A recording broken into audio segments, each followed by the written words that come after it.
받고 하나님께서 사랑한다, 가치 있다 여기실 수 있는 사람이 되기 위해서 하나님이 우리를 몰고 가시는 삶의 방향이라는 거예요. 여러분들이 살다 보면은요, 삶에 풍랑이 있습니다. 그 풍랑을 하나님의 사랑으로 받아들이시게 되시길 바랍니다. 그러므로 혹 여러분들의 삶 속에 하나님이 주시는 큰 물고기가 나타난다 할지라도 놀라지 마시고 또 그것이 하나님의 사랑임을 믿고 받아들이게 되시기를 간절히 바랍니다. 자, 2절 말씀 보도록 하겠습니다. 가로되 내가 받는 고난을 인하여 여호와께 불러 아뢰었사더니 주께서 내게 대답하셨고. 자, 요나는 고난의 순간에요, 기도하고 선택했던 게 뭐였냐면 하나님과의 대화였다는 것입니다. 또한 자신이 당하는 고난을 통하여 이 하나님이 나에게 이 고난을 주시는 이유를 묵상했다는 거예요. 1절에서 이 선원들이 요나에게 물어보게 될 때, 선장이 물어보게 될 때 요나는 대답을 합니다. 나는 어디서 왔고 어떤 사람이고 어떤 사명을 가졌었는데 그 사명을 지키지 않았기 때문에 내가 지금 이 상황까지 온 것이다. 그래서 나를 바다에 던지라라고 이야기했습니다. 그리고 물고기가 딱 준비된 것을 보고 요나는 하나님과 이야기하면서 하나님이 자신에게 주시는 그 고난과 징계의 목적이 무엇인지를 생각했다는 것입니다. 우리가 잘 생각해 보면은요, 하나님께서 요나에게 주시는 이 고난은 사실은 고난이 아닙니다. 보세요. 풍랑이 일 때 요나는 뭐 하고 있었습니까? 자고 있었습니다. 요나가 자고 일어나서 풍랑이 이제 일고 있으니까요, 사람들이 요나를 배 밖으로 던졌죠? 그러면 물 안에서, 그 바다에서 막 고통당하면서 어려움을 당해야 되는데 바다에 딱 떨어지니까 뭐가 있어요? 물고기가 딱 요나를 데려갑니다. 사실 겉으로 보여지는 것은 엄청난 고난이었지만 요나는 사실 그닥 고생하지 않았어요. 그렇죠?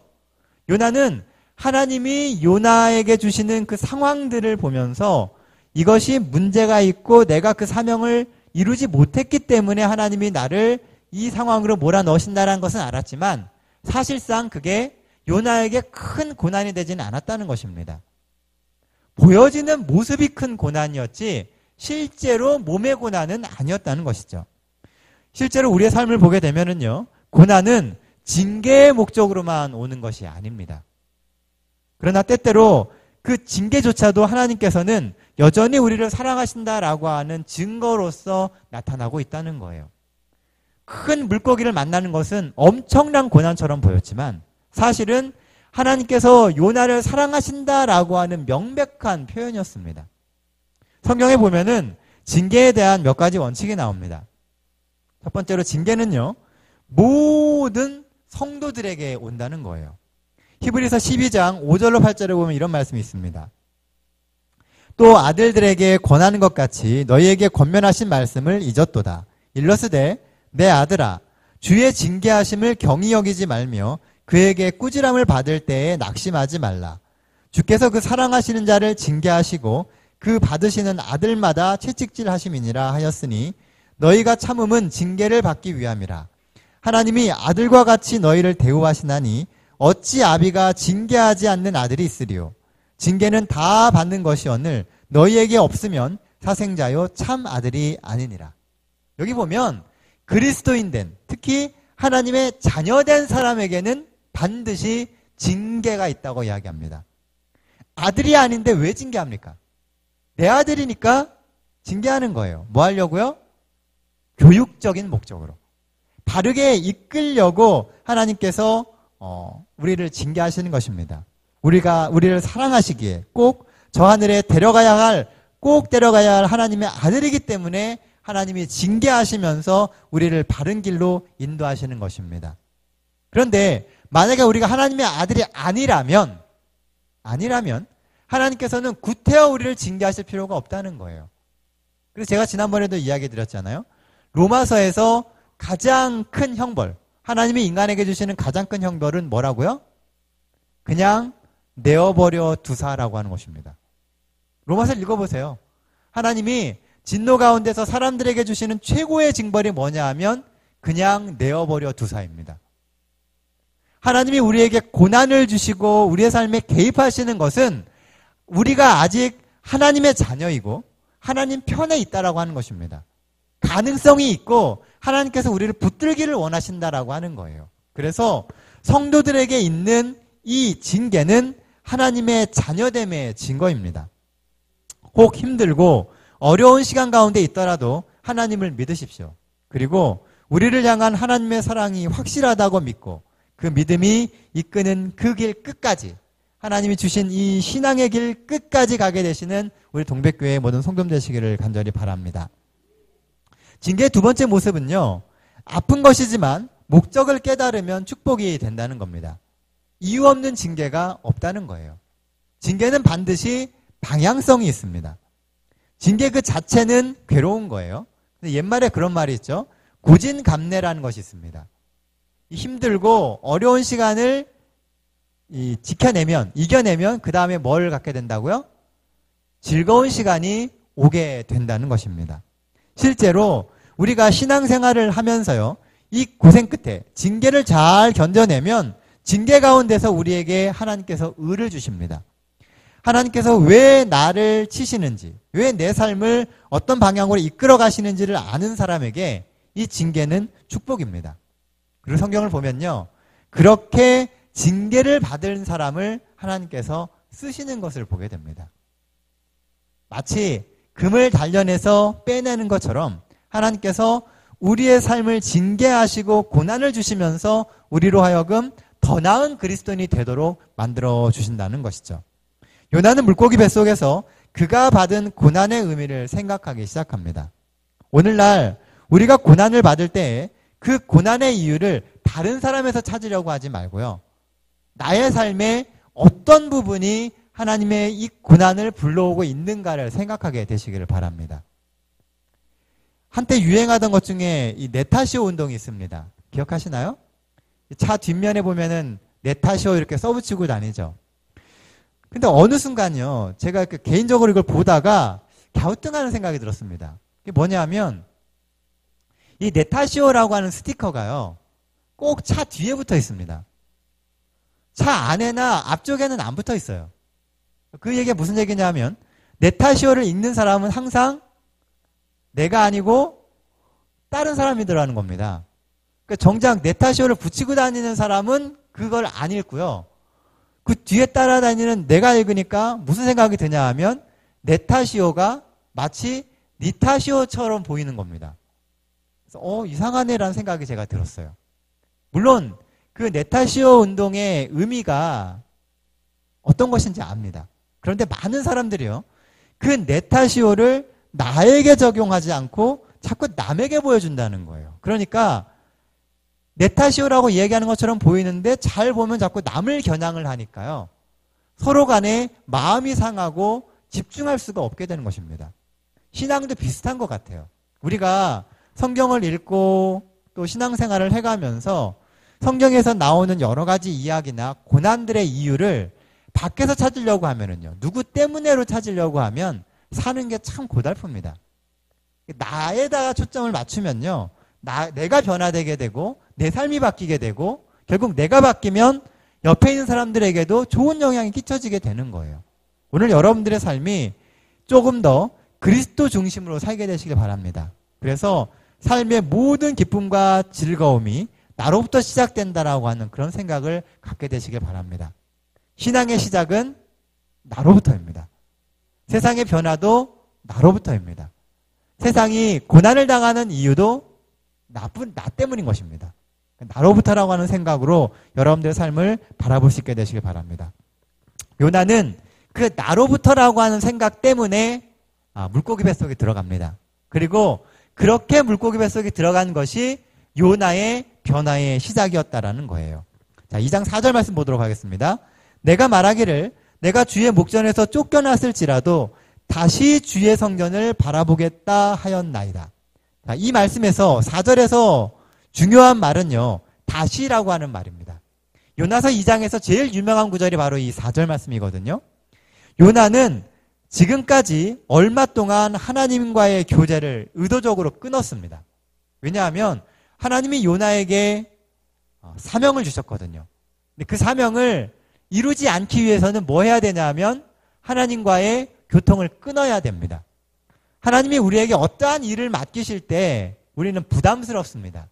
제가 요나서 처음 시작할 때 말씀을 드렸잖아요. 요나는 니느웨 가는 게 싫었어요. 읽어보면은 그냥 느껴지는 게 요나는 니느웨 가는 게 정말 싫었습니다. 맨날 이스라엘을 괴롭히고 못 살게 굴고 뭐 이렇게 농사 좀 져놓으면 맨날 와서 뺏어가고 하는 그 니느웨가 구원을 것 자체가 싫었어요. 그래서 안 갔던 겁니다. 제가 그랬잖아요. 이 요나는 초보 선지자가 아니에요. 이미 이스라엘에서 꽤 긴 시간 동안 활동을 하던 아주 유명한 선지자였습니다. 그랬던 요나가 하나님의 이 사명, 니느웨를 구원하러 가라고 하는 그 사명을 받는 순간 요나는 그 사명을 이루고 싶지 않았던 겁니다. 비록 하나님의 명령이라 할지라도 안 하고 싶었던 거예요. 그래서 의도적으로 하나님과의 단절을 선택한 겁니다. 하나님하고 교통하지 않고 하나님이 가라고 하는 반대 방향으로 가는 겁니다. 그리고 배에서도 맨 밑창에 들어가서 잠을 자죠. 그러면서 요나는 의도적으로 하나님과 관계를 끊으려고 했다는 거예요. 그런데 물고기 뱃속에서 요나가 이야기하기를 내가 다시금 주의 성전을 바라보겠다라고 이야기합니다. 제가 다시 주의 성전을 바라보겠습니다. 주님, 제가 다시 성경을 펼치겠습니다. 주님, 제가 다시 복음을 전하러 가도록 하겠습니다. 요나는 물고기 뱃속에서 그 갇혀있는 3일의 시간 동안에요. 자신이 가야 할 길에 대해서 다시금 생각해 보았다는 겁니다. 내가 하나님을 떠나서 멀리 갔지만 하나님은 여전히 준비하시고 이 물고기를 보내서 그 길로 가도록 인도하신다라고 하는 것을 요나는 깨달아 알았다는 거예요. 요나는 물고기 뱃속에서 하나님과 다시금 교제를 회복하는 경험을 하게 됩니다. 복음전도 307페이지, 308페이지 보면 이런 말씀이 있어요. 하나님께서는 수년 전에 전하였던 확실한 증언을 다시 회복하고 또 아울러 영적 생애를 다시 부활시키기를 요구하신다. 하나님의 백성들의 영적 힘은 이미 묻어진 지가 오래다. 그러나 그러한 죽은 상태에서 깨어나지 않으면 안 된다. 우리는 죄를 자백하고 기도함으로써 왕의 왕께서 행차하실 대로를 준비해야 한다. 이와 같이 할 때에 우리에게는 성령의 능력이 임하게 된다. 우리에게는 오순절에 내렸던 능력이 필요하다. 이 능력은 반드시 임할 것이다. 하나님께서는 당신의 성령을 보내시어 온전히 이 기림을 주겠다고 약속하셨다. 마지막 시대에 우리에게 필요한 것은 우리가 묻어져 있는 이 상태에 머무는 것이 아니고 오순절에 성령을 받는 것입니다. 그 길이 뭐냐 하면 자백하고 기도함으로써 얻게 되는 것이라는 거예요. 내가 왜 그러한지, 내가 어떠한 삶을 살아갈 것인지에 대해서 자백하는 마음을 가지라는 겁니다. 진실된 기도, 끊임없이 하나님께 기도할 수 있는 그런 기도의 능력을 배우게 되시기를 바랍니다. 여러분들, 베드로하고 유다의 차이가 뭔지 아십니까? 베드로도 예수님의 제자였고요. 유다도 예수님의 제자였죠. 베드로도 예수님을 부인했고 유다도 예수님을 부인했습니다. 그런데 베드로와 유다는 큰 차이가 있어요. 우리는 베드로를 얘기할 때는 12제자의 수제자라고 이야기하며 지금도 뭐 카톨릭에서나 이런 데서는 베드로를 최고의 사도로 여깁니다. 반면에 유다의 이름 앞에는 꼭 달라붙는 이야기가 있죠. 예수를 판자라라고 하는 것이 붙습니다. 둘의 차이가 뭘까요? 똑같이 예수를 팔았었는데, 예수를 부인했었는데요. 혹시 그 차이가 뭔지 아세요? 예, 베드로는 겟세마네의 경험이 있었고요. 유다는 겟세마네의 경험이 없었다는 겁니다. 베드로는 그 경험을 통해서 자신이 지은 그 죄가 얼마나 큰지를 깨닫고 기도하며 회개하는 시간을 가진 반면에 유다는 두려움에 휩쓸려서 삶을 마무리 졌다는 거예요. 회개하지 않은 사람에게는 변화가 없습니다. 하나님이 우리에게 요구하시는 것은 실패하지 않는 완전함이 아니에요. 실패할지라도 돌이켜서 회복되는 것입니다. 기도하게 되면 하나님이 우리의 삶을 통해서 회복되는 시간을 주신다는 거예요. 가랴 뽑은 기별 372페이지에 보면요. 위험에 처한 이 시대에 무엇보다 필요한 것은 가장 열렬한 믿음이 섞인 간절한 기도와 사단이 하나님의 백성에게 그의 두려운 그늘을 던질 때에 하나님께 매달려 의지하는 정신이다. 마지막 시대에 무엇보다 필요한 것은 하나님께 매달려 의지하는 간절한 기도라는 것입니다. 하나님께 간절히 매달리는 힘이 오늘 우리에게 필요하다는 거예요. 그러려면 의도적으로 여러분들이 하나님과 만나는 시간을 가져야 됩니다. 바쁘고 시간이 없죠. 피곤하죠. 그래서 더 많이 기도해야 되는 겁니다. 여러분들이 하나님과 개인적으로 만나서 진심 어린 기도를 할 수 있는 그런 시간을 더 많이 갖게 되시길 간절히 바랍니다. 기도의 정신으로 매 순간 하나님께 매달리는 삶을 살아가시는 우리 동백교회 모든 성도들 되시기를 간절히 바랍니다. 7절로 넘어가겠습니다. 내 영혼이 내 속에서 피곤할 때에 내가 여호와를 생각하여 삶더니 내 기도가 주께 이르러 싸우며 주의 성전에 미쳤나이다. 자, 여기 보면은요, 요나는 물고기 뱃속에서 열심히 기도합니다. 그리고 생각하기 시작해요. 그토록 자신의 의식 속에서 하나님을 지워버리고자 했던 그 요나가 이제는 하나님을 생각하기 시작했다는 겁니다. 하나님이 내 삶을 어떻게 인도해 오셨는지, 그리고 그 과거의 인도하심을 보면서 앞으로 하나님이 얼마나 신실하실 것인지에 대해서도 요나는 생각했다는 것입니다. 부흥은 하나님을 생각할 때 시작합니다. 초기문제 227페이지에 보면요, 나는 아주 작은 무리가 그리스도의 이름을 공언하지만 하나님께서는 나는 아주 많은 무리가 그리스도의 이름을 공언하지만 하나님께서는 그들을 당신의 소유주로 여기지 않는 것을 보았다. 그분은 그들을 조금도 기뻐하지 않으신다. 사단은 종교적인 심리를 이용하여 사람들로 하여금 자기들이 그리스도인이라고 생각하도록 조장하였다. 사단이 마지막 때 쓰게 되는 최고의 이 시험이 뭐냐 하면 사람들로 하여금 종교적인 심리에 의해서 내가 그리스도인이라고 생각하게 만드는 거란 겁니다. 정말로 예수 그리스도를 바라보고 그리스도인이 되려고 하는 것이 아니라 그저 그리스도인이다라고 하는 생각만 갖고 살게 만든다는 거예요. 목사에게 보내는 거면 94페이지에 또 이렇게 이야기합니다. 현재 사단은 시야에서 예수님을 놓치게 하고 인간을 바라보게 하며 인간을 신뢰하도록 하고 인간에게서 도움을 받기를 기대하도록 하는 것을 단호한 목표로 삼고 있다. 사단은 하나님께로부터 시선을 사람에게 옮기게 만들려고 하고 있다는 거예요. 그러면서 모든 것을 사람들이 인정해 주는 것, 사람들이 이해해 주는 것, 사람들에게 인기 있는 것을 하게 만드는데 목적을 두게 만든다는 겁니다. 오늘 많은 그리스도인들이요, 왜 이 지금 요즘 시대에 기독교가 개독교라는 말을 듣느냐? 사람들의 인기에 편승하기 때문에 그렇습니다. 요즘에요, 재림교회 내에서도 재림에 대한 설교를 듣기가 참 어렵습니다. 왜 그런지 아세요? 사람들이 싫어합니다. 자꾸 마지막 때라 그러고 재림에 대한 이야기를 하면 싫어해요. 그러니까 재림에 대한 설교가 점점 줄어듭니다. 심지어 개신교에서는요, 재림에 대한 설교를 하면은 이상한 사람 취급받습니다. 왜냐하면 재림을 믿지 않거든요. 재림을 믿지 않는 교회가 굉장히 많습니다. 종말에 대한 이야기를 하는 것을 굉장히 싫어해요. 왜냐하면 그것 자체가 우리에게 불안감을 조장하기 때문입니다. 자꾸 시선을 어디에 둬요? 사람들이 좋아하는 것. 어떻게 하면 부자가 될 수 있는지, 어떻게 하면 복 많이 받아가지고 이 세상에서 잘 살 수 있는지, 이런 거에 관심이 많다는 것이죠. 그리고 그렇게 하는 교회가 정말 부흥을 하는 겁니다. 사람이 늘어나고 좋아져요.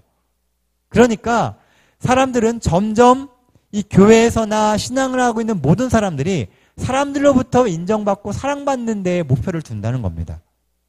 이게 예언의 보면은 사단이 마지막 시대에 갖게 되는 목표라고 하는 거예요. 내가 뭘 어떻게 해보려고 한다는 것이죠. 예수님 시대에도 보면요, 우리가 잘 아는 이야기 중에 그 풍랑에 대한 이야기가 나옵니다. 예수님이 제자들과 함께 배에 타셨어요. 예수님은 주무시고 계시고 그 순간에 배에 어떤 일이 일어납니까?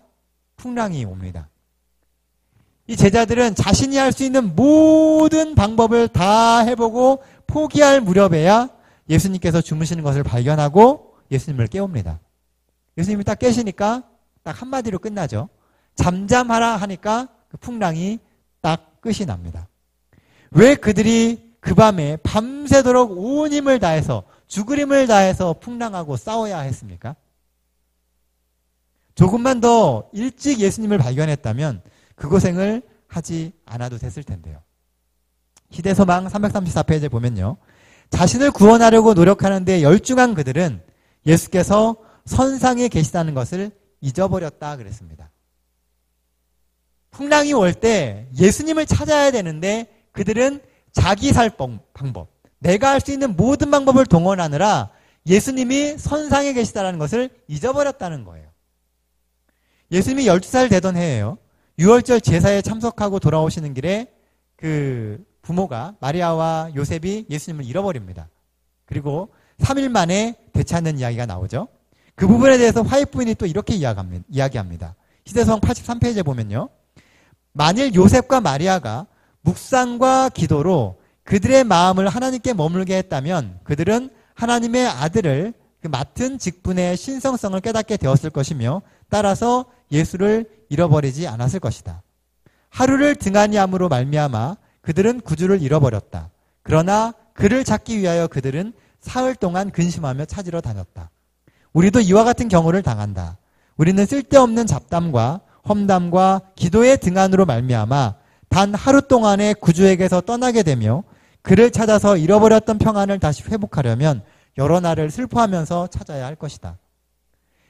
예수님을 잃어버렸던 그 순간에 대한 이야기를 하면서 화이트부인은 뭐라고 얘기하냐면 우리가 예수 그리스도를 잃어버리면 다시 되찾는데 더 오랜 시간이 걸린다는 겁니다. 예수님의 부모가 하루를 잃어버리고 3일을 찾았듯이 우리 역시도 예수님을 잃어버리게 되면 다시 예수님 가운데서 평안을 찾는데 긴 시간이 걸린다는 거예요. 오늘 우리가 우리의 방법에 몰두하면 예수가 계심을 잃어버리게 됩니다. 예수가 계심을 잃어버리게 되면 결국 우리의 삶은 무너지게 되어 있어요. 그리스도인이 사는 힘은 오직 예수 그리스도밖에 없습니다. 예수님이 안 계시면 우리가 하는 모든 일은 전부 다 사단이 개입할 수밖에 없어요. 그러니까 끊임없이 예수님을 바라보고 예수님을 신경 써야 됩니다. 그런데 많은 그리스도인들이 예수님께 초점을 맞추기보다는 내 사업의 성공과 내 길에 나아가는 그 미래에 대해서만 생각한다는 거예요. 내가 뭘 할 수 있을까? 무엇을 해야 돈을 벌고 무엇을 해야 성공할 수 있을까? 그러다가 결국 예수님이 선상에 계심을 잃어버리게 된다는 것입니다. 기도와 예수님에 대한 생각은 우리를 다시금 살아나게 만듭니다. 예수님을 생각하면 우리가 가야 할 길이 다시 보이게 되죠. 예수를 생각하면 우리가 어디에서 쓰러졌고 어디에서 다시 시작해야 되는지도 보이게 됩니다. 그래서 예수님을 향한 우리의 첫사랑을 회복할 수 있게 되는 것입니다. 예수님을 하나님을 향한 첫사랑을 회복하심으로 하나님이 주시는 뜨거운 사랑의 힘을 힘입어서 다시금 새로운 삶을 살게 되시는 우리 동백교회 모든 성도들 되시기를 간절히 바랍니다. 자, 9절 말씀입니다. 나는 감사하는 목소리로 주께 제사를 드리며 나의 서원을 주께 갚겠나이다. 구원은 여호와께로 말미암았나이다 하니라. 자, 오늘 본문에 보면요. 요나는 감사합니다. 요나가 왜 감사할까요? 물고기 뱃속에 들어가는 것은 큰 시련이 아닙니까? 그런데 왜 요나는 감사한다라고 기록하고 있을까요? 요나는 물고기 뱃속의 경험을 통해서 하나님이 자신을 구원하시려고 한다라는 것을 확신했기 때문입니다. 벌 줘가지고 바닷속에 빠져 죽게 하지 않으신다는 거예요. 하나님은 풍랑 가운데 서게 했지만 항상 물고기를 준비하신다는 겁니다.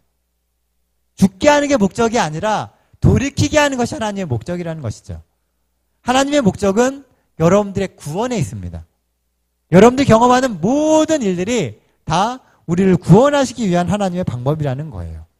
요나는 하나님을 거절했지만 하나님을 피해 도망했지만 요나는 그래도 역시 신앙인이었습니다. 하나님이 나와 함께 하신다는 그 확신, 그것이 바로 감사할 수 있게 만드는 힘이 된다는 거예요. 환경에 의해서가 아니고 믿음에 의해서 감사해야 합니다. 환경이 바뀐다 할지라도 하나님을 향한 믿음이 있으면 우리는 하나님의 인도와 지켜주심을 볼 수 있고 감사할 수 있게 되는 것입니다. 환경에 의해서 흔들리지 마십시오. 환경은 하나님의 말씀에 의해서 언제든지 바뀔 수 있습니다. 풍랑 가운데 있는데 요나가 바닷속으로 떨어지는 순간 요나에게는 평안함이 왔습니다. 그렇죠? 사람들은 풍랑 가운데서, 물 위의 이야기는 풍랑입니다. 바람이 불고 파도가 배를 뒤집을 것처럼 보여요. 그래서 요나를 바닷속에 던졌는데 던지는 순간 요나에게는 이 물고기라고 하는 평안한 안락이 준비되어 있었다는 겁니다. 우리가 경험하는 그 고난의 이면에는 하나님의 무한한 사랑과 준비하심이 있습니다. 환경을 볼 게 아니라, 눈앞에 보이는 그 환경이 아니라 그 환경 너머에서 우리를 위해 준비하시는 하나님의 사랑을 기억하시면서 매 순간 감사하며 살게 되시는 우리 동백교회 성도들 되시기를 간절히 바랍니다. 마지막 10절입니다. 여호와께서 그 물고기에게 말씀하시되 요나를 육지에 토하니라. 10절 말씀에서 우리가 보아야 될 모습은요, 물고기입니다. 물고기. 물고기는 하나님의 음성을 듣고 움직였습니다. 그렇죠? 하나님이 물고기한테 요나를 토해내라 그러니까 육지에다가 요나를 토해냈다라고 기록하고 있어요. 성경에 보면요, 요나는 물고기 뱃속에 3일을 있었습니다. 그렇죠? 그럼 물고기는 3일 동안 아무것도 못 먹었다는 겁니다. 그리고 또한 물고기의 모든 소화기관이 정지되었다라는 말이에요. 왜냐하면 뱃속에 들어가 있었는데도 요나가 소화되지 않았잖아요. 그렇죠? 물고기가 요나를 먹었는데 요나가 소화되지도 않았고요. 그 다음에 요나가 그 안에 있는 동안 다른 뭔가가 들어오지도 않았습니다. 물고기는 3일 동안 쫄쫄 굶었다는 거예요. 그러면 당연히 물고기도 배가 고프고 불편했을 겁니다. 그러나 이 물고기는 하나님의 음성에 순종했다는 거예요. 모든 육체적 필요나 불편함보다 앞서는 것은 하나님의 음성에 순종하는 것입니다. 불순종한 요나에게 물고기는요, 순종이 무엇인지를 대조적으로 보여주고 있다는 겁니다. 내 마음에 불편하고 내 육체에 불편하고 내 삶을 괴롭히는 것이지만 하나님의 음성이기 때문에 순종했다는 것이죠. 먹으라 그러면 먹고 뱉으라 그러면 뱉었다는 거예요. 배가 고팠지만 물고기는 뱉었다는 것입니다. 우리 역시도 이 세상을 살다 보면은요, 우리의 필요와 하나님의 말씀이 부딪힐 때가 있습니다. 그러한 때에 하나님의 말씀에 순종하며 살게 되시길 바랍니다. 우리의 필요가 간절해요. 그런데 그것이 하나님의 말씀과 어긋난다면, 하나님의 명령과 반대된다면 과감히 하나님의 말씀을 따라가시는 성도님 되시길 바랍니다. 하나님이 우리의 삶에 미래를 제공하시고 준비하실 것을 믿고 하나님의 말씀에 의지하며 살게 되시기를 간절히 바랍니다. 하나님이 우리의 힘이고 하나님이 우리의 인생의 모든 길을 예비하실 수 있는 분이심을 믿게 되시길 바랍니다. 오늘 여러분들에게 필요한 것은요, 하나님에 대한 간절한 믿음입니다. 하나님이 우리에게 말씀하셨다면 그 이면의 길들을 하나님은 여전히 준비하고 계시다는 거예요. 우리가 신앙생활을 오래 해오면서 하나님에 대해서 많이 안다고 생각합니다. 그런데 우리가 우리의 삶을 돌아볼 필요가 있어요. 하나님에 대해서 우리가 정말 많이 아는 것인지, 하나님의 이야기에 대해서 많이 아는 것인지, 아니면 하나님에 대해서 알고 있는 것인지. 그리스도인들이 하나님의 이야기에 대해서는 많이 알고 있습니다. 특히 재림 성도들은 성경의 이야기에 대해서는 참 많이 알고 있어요. 그런데 어느 순간 우리의 약점은요, 하나님의 이야기를 알고 있는 게 아니고 하나님을 모른다는 것입니다. 하나님의 마음을 모른다는 것이죠. 하나님의 마음을 놓치고 하나님이 우리의 삶 속에서 이루시는 그 일들을 모르고 있다는 거예요. 혹시 여러분들은 더 이상 배울 것이 없다고 생각하신 적이 있으십니까? 세계의 작가인 미켈란젤로는요, 잠자는 시간을 제외하고는 늘 작업에 몰두했으며 언제나 배우는 데 힘썼다라고 이야기를 합니다. 그가 제일 아꼈던 작품이 이 모래시계를 든 노인이 손쇠를 이렇게 밀고 가는 이런 상이었다고 해요. 그런데 그 상에, 모래시계에 이런 글씨가 써 있었답니다. 나는 지금도 배우고 있다. 어쩌면 미켈란젤로가 그의 삶의 모토로 삼았었던 이야기입니다. 나는 지금도 배우고 있다. 세상 사람들이 네가 최고야 라고 이야기하고 있지만 미켈란젤로는 그 순간에도 배우고 있었다는 것입니다. 모든 사람에게 칭송받는 위대한 예술가였음에도 불구하고 그는 늘 배움의 자리를 잃지 않았습니다. 나도 지금 배우고 있는가? 우리는 생각해 보아야 합니다. 오늘 우리의 삶에서 하나님이 우리에게 가르쳐 주시는 그것을 나는 과연 배우고 있는지, 아니면 그냥 삶의 한순간으로 치부하면서 그냥 인생의 너머로 넘겨버리고 있지는 않은지, 항상 하나님 안에서 믿음으로 배우고 겸손하게 순종하시는 우리 동백교회 성도님 되시기를 간절히 바랍니다. 요나서의 이 짧은 이야기에서 주는 감동은요, 요나가 그 경험에서 배웠다는 겁니다.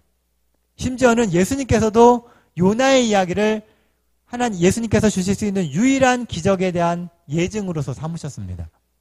요나의 이야기는 오늘 우리가 구원을 얻을 수 있느냐 없느냐에 관련된 이야기예요. 사실은요. 요나의 이야기는 우리가 오늘 하나님 안에서 어떻게 회복될 수 있느냐 없느냐에 대한 이야기라는 것입니다. 세상을 사는 우리가, 마지막 시대에 살아가는 우리가 요나와 같이 실패했을지라도 다시 일어날 수 있는 성도들이 되게 되시길 바랍니다. 사명에서 어긋났을지라도 그 사명을 다시 붙잡고 하나님이 이루시는 그 일을 이루어갈 수 있는 성도들이 되게 되시길 바랍니다. 오늘 이 저녁 여러분들이 이 성전에서 하나님 주시는 그런 마음을 이해하고 다시금 결심하며 일어설 수 있는 우리 동백교회 모든 성도들 되시길 바라면서 오늘 말씀 마치겠습니다.